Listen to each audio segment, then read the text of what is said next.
Untuk yang lagi nonton video ini, gua sarankan untuk menontonnya mulai dari part 1, lalu berlanjut ke part 2, karena video ini merupakan part ketiga dari episode Photoshop untuk pemula. Oke Dude? Hui. Blur Tool berfungsi untuk mengaburkan gambar, sehingga menjadi samar. Blur juga sering digunakan di acara-acara TV Indonesia untuk menyensor adegan yang penggunaannya udah lebay. Langsung aja aktif pada Blur Tool. Pilih jenis brushnya, gue pilih hard round. Dan atur tingkat kengeblurannya. Bahasa dari mana tuh kengeblurannya? Gue atur menjadi 100%. Semakin tinggi angka, semakin kabur gambarnya. Oke, gue langsung sensor. Pentil sapinya di blur. Yang nafsu siapa? Siapa yang nafsu ngeliat pentil sapi? Siapa?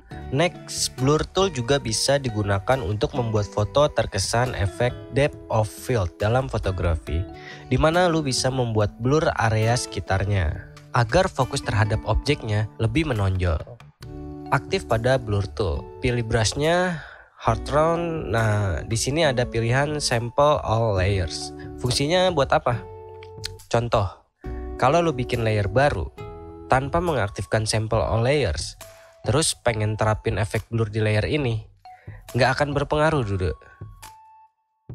Tapi kalau lu aktifkan sample all layers, maka efeknya baru bisa berpengaruh.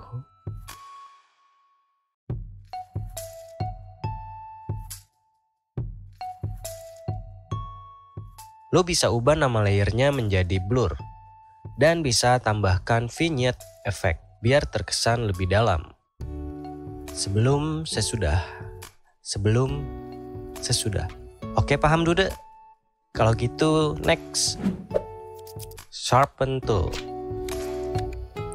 Kalau sebelumnya Blur Tool untuk mengaburkan gambar, maka Sharpen Tool berfungsi untuk mempertajam gambar. Cara menggunakannya gampang aja.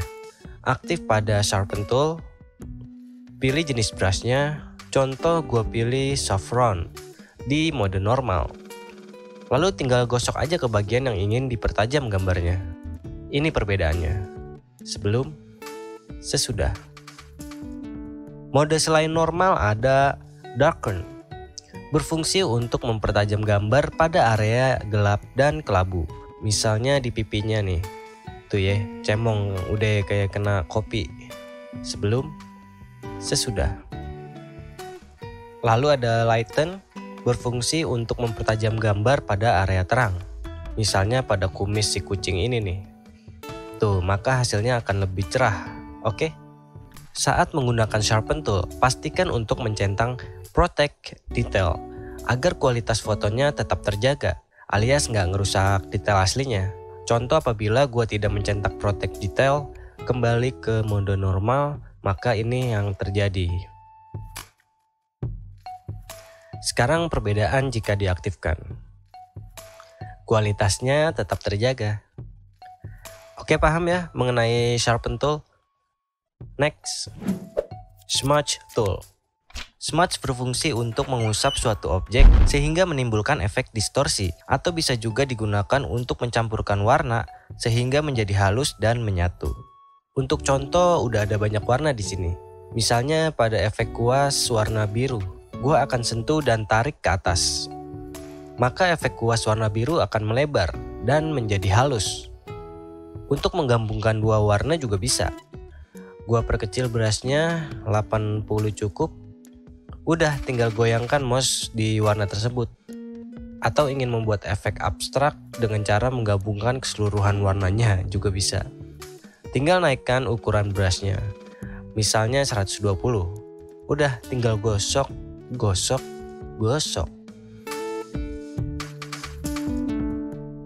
Dengan Smudge Tool lu juga bisa membuat karya seni yang disebut smudge painting.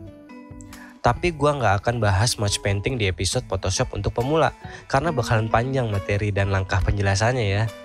Kalau ada kesempatan mungkin gua akan bahas khusus di monitor visual art, oke? Next, Dodge Tool. Dodge Tool berfungsi untuk memanipulasi exposure atau meningkatkan kontras cahaya terang pada area tertentu. Tools ini biasanya digunakan fotografer untuk meretouch foto. Nah, udah ada aktor Jim Carrey di sini. Langsung aja aktif pada Dodge Tool atau bisa menekan O pada keyboard. Pilih jenis brushnya yang halus. Gua pilih soft round. Lalu terdapat pilihan range. Ada shadow, midtones, highlights. Karena Dodge berfungsi meningkatkan sumber kontras yang cerah, maka pilihlah antara midtones dan highlights. Contoh highlights. Exposure-nya nggak perlu gede-gede, 4% aja cukup di foto resolusi 2000-an pixel ini. Nah, jika gue gosokkan di area pipi yang terdapat cahaya, maka kecerahannya akan meningkat. Tetapi efeknya terlalu kasar. Jadi pilihlah midtones atau kontras tengah antara cerah dan gelap. Ketika gue gosokkan, maka efeknya lebih natural. Oke? Kalau shadow nggak berpengaruh di area yang cerah. Dia hanya akan berpengaruh di area yang gelap. Seperti contoh menggosokkan di pipi yang terdapat bayangan ini, tuh dia akan meminimalisir warna gelap dan mengubahnya menjadi lebih putih. Tapi efeknya nggak natural. Jadi kembalikan ke midtones. Sekarang gue akan menggosok ke bagian yang cerahnya aja untuk meningkatkan kontrasnya. Sebelum melakukannya, gue mau duplikat layernya dulu, Ctrl J. Beri nama Dodge.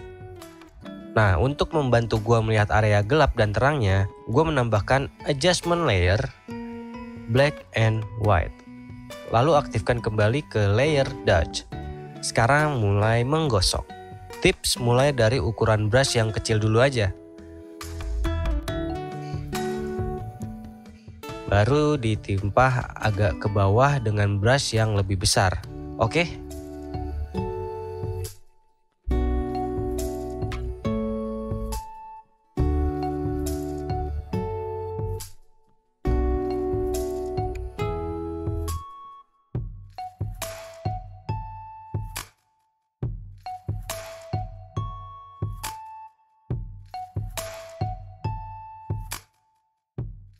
Nah, kalau udah matiin layer black and white, dan inilah perbedaannya.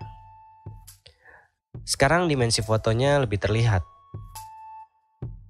Next, Burn Tool. Masih di foto yang sama. Kalau sebelumnya Dodge berfungsi untuk mencerahkan, maka Burn Tool berfungsi untuk menggelapkan. Semua settingan dan cara menggosoknya juga sama ya. Gua ubah nama layernya menjadi Dodge and Burn. Gua aktifkan lagi layer black and white. Jadi gua langsung mulai gosok aja.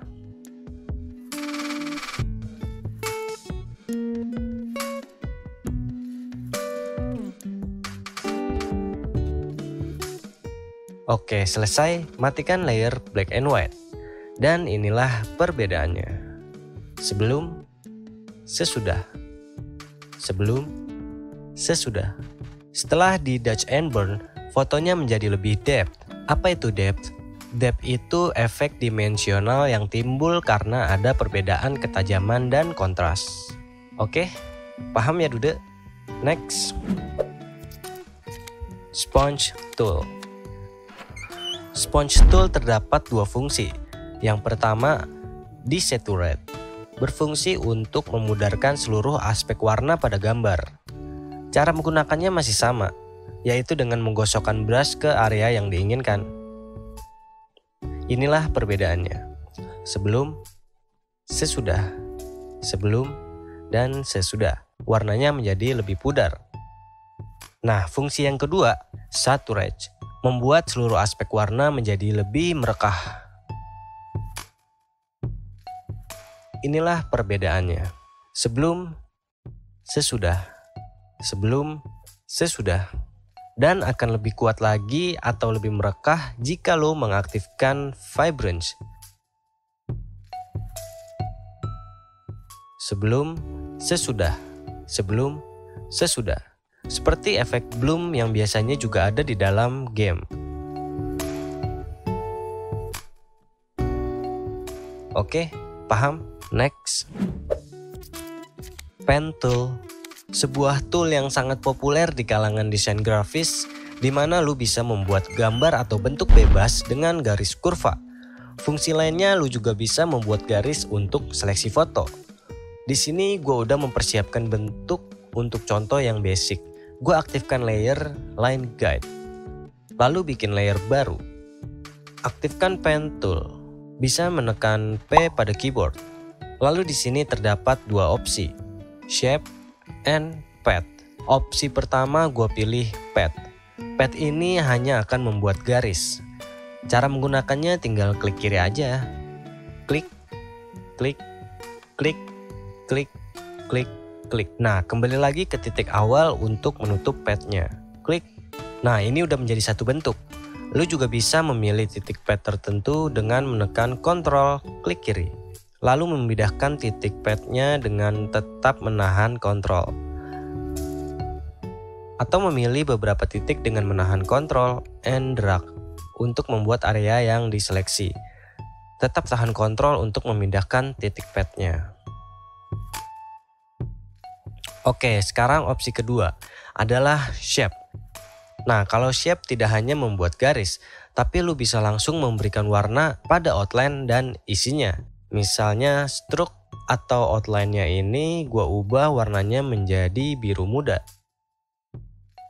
Lalu fill atau warna dalamnya gua ubah menjadi pink, wangi-wangi. Klik, klik, klik, klik, klik, klik. Dan kembali lagi, klik. Nah, inilah perbedaannya. Dengan shape, kita dapat menentukan warnanya. Selain itu, terdapat opsi untuk merubah tipe outline-nya. Seperti yang diterapkan sebagai default adalah garis lurus yang ini. Lalu ada garis putus-putus, dan ada titik-titik kecil. Gue kembalikan ke default. Dan ada pilihan align, yaitu di mana posisi outline-nya. Pertama ada outline di dalam garis path. Gue perbesar ukuran outline-nya menjadi 7 pixel. Nah, dia ada di dalam. Yang kedua outline-nya berada di antara garis. Yang ketiga outline-nya berada di luar garis. Nah, lalu ada opsi caps. Caps itu merupakan bentuk ujung pada outline-nya. Kalau gua ubah dalam keadaan shape terhubung ini, maka nggak akan ada perubahan. Jadi gua akan menghapus salah satu titiknya. Delete. Gua kembalikan align ke tengah. Nah, sekarang pilihan caps pada opsi pertamanya adalah ujungnya lurus sejajar dengan titik. Gue perbesar dulu deh outline-nya agar lebih jelas, menjadi 30 pixel. Nah, beginilah titik dan ujung outline-nya sejajar. Lalu kedua, opsi kedua ujungnya bulat. Dan opsi ketiga ujungnya lurus, hanya saja garisnya melebihi dari titik path-nya. Oke, selanjutnya ada corners. Gua gabungkan lagi titiknya. Corners itu adalah bentuk pada titik sudutnya ya. Nah, pada corners, opsi pertamanya adalah bentuk sudut lancip. Yang kedua adalah sudut melengkung. Yang ketiga adalah sudutnya terkikis. Oke, udah paham sampai sini? Next, guide yang kedua, gua hapus layer shape-nya. Dan gua aktifkan guide yang kedua yaitu love guide. Kalau sebelumnya kan bentuknya mudah ya, hanya garis lurus aja. Lantas, anjay lantas. Lantas bagaimana kalau garisnya melengkung? Oke, gue bikin titik pertamanya di sini. Ditahan klik kiri dan drag ke titik yang udah ada panduannya di sini. Tuh. Nah, cuma ketika kita arahkan ke satu titik, maka titik yang di bawahnya akan otomatis berlawanan. Cara untuk mengendalikan satu titiknya aja adalah sambil menahan Alt pada keyboard. Tuh, maka gue bisa mengendalikan satu titiknya aja. Oke, gue akan sesuaikan. Dan titik yang di bawahnya ini tahan Alt sampai ikonnya berubah seperti ini. Lalu tinggal disesuaikan di sini. Udah, selanjutnya ke titik ini. Tahan Alt. Lalu hal yang sama. Kalau sudah, kembali ke titik awal untuk menutup padnya. Oke, matikan layer guide. Aktif pada padnya. Sampai sini udah paham Duda? Kalau udah, next ya. Freeform Pen Tool. Untuk tutorial freeform, gue akan praktekkan cara seleksi gambar. Di sini udah ada Spike dari kartun Tom and Jerry. Aktif pada Freeform Pen Tool, jangan lupa enable magnetic. Kalau ingin padnya otomatis mengikuti kontras pada objeknya. Jika tidak di checklist, lu harus menggambar sendiri mengikuti gambarnya. Jadi checklist magnetiknya. Gua mulai dari sini. Klik sekali aja, tinggal mengikuti bentuk rumahnya. Maka akan ada efek magnet dan dia akan membuat titik secara otomatis. Nah, pada sudut-sudut ini, lu juga bisa klik manual jika ingin menambahkan titiknya. Oke, lanjut tinggal ikutin aja alurnya. Nah, jika ada titik yang keluar jalur, untuk menghapusnya adalah dengan tekan backspace atau delete pada keyboard.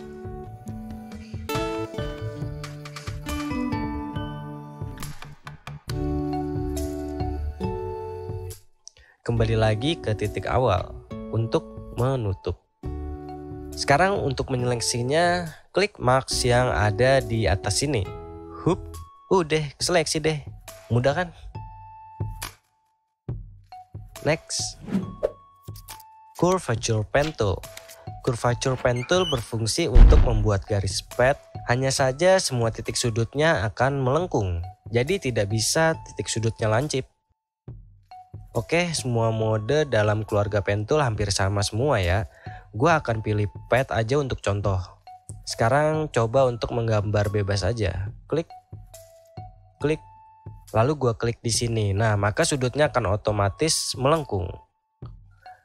Begitu seterusnya, sampai kembali ke titik awal. Oke, singkat aja ya. Next, Add Anchor Point Tool. Fungsinya cuma buat menambahkan titik-titik padnya aja. Tinggal klik pada garis padnya, klik OK.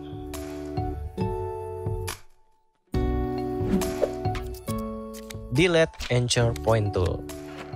Fungsinya untuk menghapus titik pad yang dipilih. Aktif pada bentuk shape-nya, pilih titik pad yang ingin dihapus. Oke. Sebenarnya tanpa harus merubah tool, lu bisa menggunakan kedua fitur ini, Add Anchor and Delete Anchor. Misalnya lu lagi menggunakan pen tool nih. Set. Nah, terus lu pengen nambahin poinnya. Tinggal klik pada garisnya untuk menambahkan titiknya. Nah, kalau mau menghapus, pilih titik yang mau dihapus. Klik, klik, klik. Begitu Duda. Paham ya? Kalau gitu, next. Convert Point Tool. Berfungsi untuk memperbaiki pad dan memodifikasi bentuk garisnya. Di sini udah ada Goku, dan gua udah membuat pad yang meliputi bagian kepala si Goku, yang bisa diaktifkan padnya dengan klik menu pad di sini. Buat yang nggak ada menu padsnya, bisa klik Window, Pads. Nah, ini dia pad yang udah gue buat. Diklik, kembali ke Layers. Sekarang aktif pada Convert Point Tool. Nah, sekarang saatnya memperbaiki padnya. Pilih titiknya. Lalu klik and drag. Tinggal disesuaikan dengan bentuk rambutnya.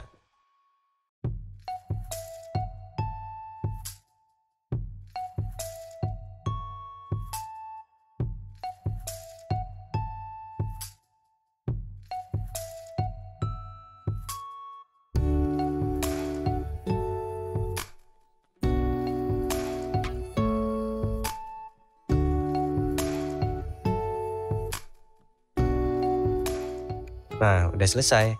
Sekarang gue akan seleksi dengan klik kanan, Make Selection. Feeder atau tingkat kehalusan seleksi, gue setting 0 pixel aja. Lalu OK, dan klik Add Layer Mask. Hup. Nah, udah kelar. 12 tool udah gue bahas di part ketiga ini. Jadi tersisa tinggal 12 tools lagi yang akan gue upload di part keempat Photoshop untuk pemula. Kemungkinan minggu depan. Pokoknya stay tune ya Dude, gue sharing gratis di sini untuk kalian. Sip, jadi sekian Dude. Gue akhiri tutorial Photoshop untuk pemula part ketiga ini. Dan part berikutnya sisanya 12 tools lagi berarti ya. Oke, jika menurut lu video ini bermanfaat, ya lu yang paling tahu dan udah harus ngapain. Dan seperti biasa lu juga bisa negor gua di Instagram. Follow aja @nihilproject. Oke Duda, gua Ega, sampai jumpa di part keempat Photoshop untuk pemula. Cayo.